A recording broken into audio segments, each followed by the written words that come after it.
आज आमचा पदयात्रेचा पहिला दिवस. मंदिरात दर्शन घेऊन आम्ही निघालो पालखीकडे. मरी आई मंदिरात आरती सुरू झालेली. पालखी वाजत गाजत पनवेल कोळीवाड्यातून निघाली. प्रकाशदादाने वडापावची सोय केलेली. महादेव दादाने ज्यूसची सोय केलेली. या लोकांनी तर खूप धमालच केली. बाप रे, हा पण येतो की काय शिर्डीला? जयवंत बघा कसा चहा पितोय.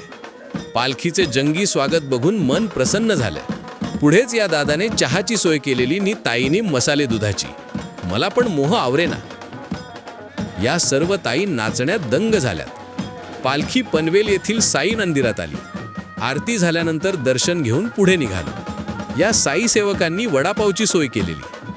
पालखी नावडे हायस्कूलमध्ये आली. जयवंतच्या मित्रांनी बघा किती मस्त खाऊ आणलाय.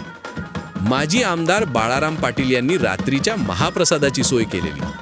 सर्व साई भक्तांनी महाप्रसादाचा आस्वाद घेतला. तर चला मित्रांनो, भेटू उद्याच्या ब्लॉगमध्ये.